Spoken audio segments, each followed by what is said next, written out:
Maganda rin mga bossing, sa naghahanap dyan ng pormadong sedan, ito available tayo. Napakadalang ng gantong unit mga bossing. Isa po itong 2015 na Mitsubishi Lancer EX GTA. Yan, naka ano to, all disc brake yan mga bossing. So all stock to pero pormado talaga siya. Ano, yun na talaga yung forma niyan mga boss. Meron na siyang wing, meron na siyang running board mga boss. Then pagdating dito sa front area, yung kanyang front bumper, kala mo may ano siya, may chin mga boss, no? Yan, may ganito oh.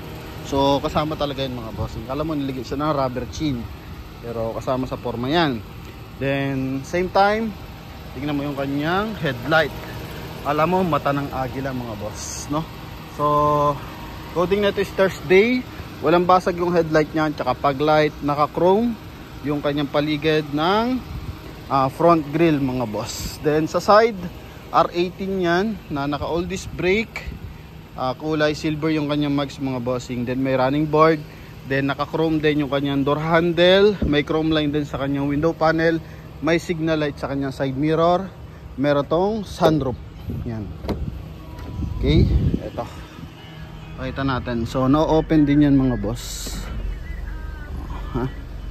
Pwede ito sa mga binata, sa mga naghahanap ng pormadong sedan, hindi mo na kailangang loadan. Ito na mga boss. Then may power din to mga boss. Naka 2.0 to with paddle shift yan, automatic transmission. Then dito door opener, chrome, naka power adjust yung ating side mirror. Concern lang natin dito yung kanyang leather, no? So napaka light kasi ng tint niya, so possible na stuck to sa bangko mga bossing. So yan, nagbakbak na yung kanyang leather. Okay, so yun lang pinaka magiging concern natin dito. Then mga minor scratches na yung iba, pero ito yung mileage yan mga boss, 37,493. Yan mga boss. Then yung gas nagbe-blink na rin, no? Ito naman is naka 1D na audio system lang to mga bossing. At check pala natin kung naka 2D na rin siya. Ayun 2D, so nandito na rin yung reverse parking, rear view pala, yung rear view, so nandito na rin. Then naka CD type, no? Then naka automatic climate control. Dito naman is glossy yung kanyang center console mga boss. May 12 volt socket. Nandito is meron siyang AUX tsaka jack para dito mga boss. Kung gusto nyo maglagay ng amplifier, pwede. Yan din dito is meron siyang glossy type na kulay black, nakapaligid sa kanyang ornament accent yan sa kanyang door panel. Paikot yan hanggang dito sa kabilang side. So nagpapasira lang talaga yung kanyang leather. Okay, hindi siya gas-gas mga boss, na expired yung kanyang leather sa kainitan. Pero kung tutuusin, walang bura yung kanyang mga ano dito. Kumbaga, pag gamit na gamit kasi yan mga boss, nabubura yan. Okay, so ganun pa rin, bagong bago. Yun nga lang, dito sa leather, nagkatalaw mga boss, no? Pero madali na pag-usapan yan mga bossing. And, same time, airbag sa dashboard, airbag dito, airbag sa sidings, tsaka sa likuran. Yan, so naka-curtain airbags to mga bossing, ha? Yan. Window, maayos lahat ng window nito. Ganda na riding, tinest drive ko. Sa power, maayos na maayos. Yan, so dito may sun visor. Then sun visor din. Okay, ilaw na lang to mga boss. Then close. Yan. So kung gusto mong ng sariwang hangin, ayan, punta ka ng Baguio, Tagaytay, makalanghap ng sariwang hangin, pwede. Then dito, ito sensor lang to, naglagay ata siya ng reverse parking sensor, check na lang natin. And then trunk compartment. Okay, upuan, so ito may airbag din sa upuan mga boss, ha, kasi nga matulin to mga bossing. Second row naman may armrest, Lancer EX. Yan, gara na ito mga boss. Then may sarili siyang wing, stock niya yan mga boss. Spoiler kung tawagin. Then yun nga, meron siyang reverse parking sensor, naka built in yung kanyang reverse parking camera. So siguro pag nabili nyo to, detail lang din na magiging kalaban nyo dito, yun lang. Then the rest Gagawa po na to ng maigi. Okay, eto. May hydraulic assist pa yung kanyang compartment mga boss. Oh. Ito naman is yung ating trunk compartment. Hindi pa nagagamit yung kanyang spare tire mga boss. Bago pa yung kanyang spare tire. Oh. Malinis naman yung kanyang interior. Then eto, nadadrop yung upuan. So pwede ka maglusot ng mga gamit yan kung sakasakali. Oh, wala mo siyang bangga mga boss. Mga ano lang talaga. Konting bapping lang para at least kuminis. Kasi yung iba dito, yung hood pala dito mga bossing, nag-discoloration kasi para may mga dagta siya ng ano mga bossing na mangga. Yan, so pinaretouch natin yung hood niyan.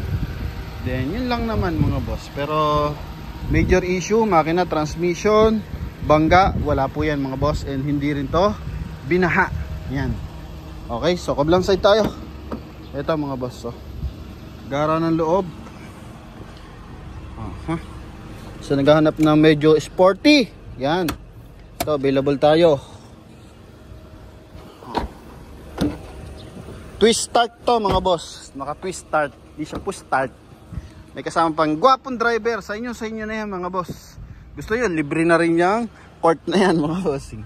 Ito, so naka twist start to mga boss. And same time is naka auto yung kanyang ano mga bossing wiper, no? Naka-auto wiper and same time naka-auto headlight. So may auto sensing sila, nakikita naman siguro mga boss, no? Yan, auto sensing para pag dumadaan ng mga tunnel, umilaw ng kusa. Pag umulan naman, nade-detect na ating wiper, so nagwa-wipe siya.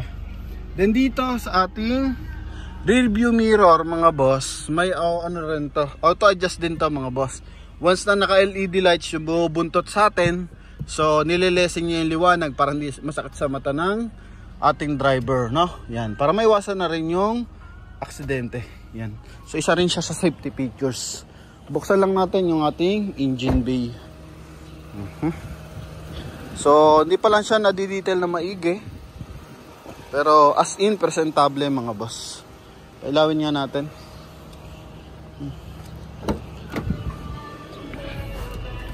Ito. Yan. Then ito.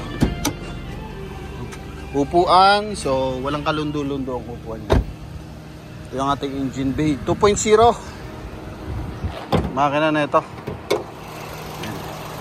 Ito mga boss, oh. Linis, oh mga boss, kompleto sa markings. Ganda ng timing ng makina. Ayan, ang ganda ng power mga boss. Hood, medyo malaking hood mga boss. Tsaka buong buo yung hood na mga boss. Makina 4B11 mga bossing, double overhead camshaft. Okay. Yan. So yung kanyang engine description. Walang mga leakage or mga tagas-tagas mga boss. Oh. Yan. So sa mga interesado dito, 490,000 kasama yung transfer of ownership. Ang bigat ng hood ano, Dol? Oh. Kahanap ka ng gwapong unit mga boss. Gwapong unit tsaka gwapong driver. Match na match yan mga bossing, ha? Oh. Kahit sang anggulo natin to tingnan. Dati para makabili ka ng ganito, kailangan mo maghintay ng 3 buwan, 4 na buwan. Kasi sports edition to ng sedan mga boss eh. Okay? Yan. So hindi siya ganun karami mga bossing. Pero maraming parts kasi Japan to eh. So, ito mga boss. Yung likuran niya, kala mo likod ng Mazda mga boss, no? Mga Mazda 3, mga bilog. Oh, yan, sila kasi nagkakasabayan niya sa pormahan. Ha? Then, pagdating sa Toyota, I think Altis ata ang ano nito, katapatan. Pero iba kasi, iba yung disenyo nito kasi nga sports edition to. Yun, so mga interesado mga bossing and may karagdagan pa, so lagay nyo na lang dyan sa comment section and pwede na kayong tumawag sa ating contact number na nasa screen mga boss, ha? 490,000 mga bossing. Kung makakahilit pa tayo upon viewing, so yun mga boss, try natin mga bossing, ha? Pero 570 net sa atin ng 490,000 mga boss. Kasama na to si Idol. Yun no. Yun lang mga boss. Thank you. God bless. Bye bye.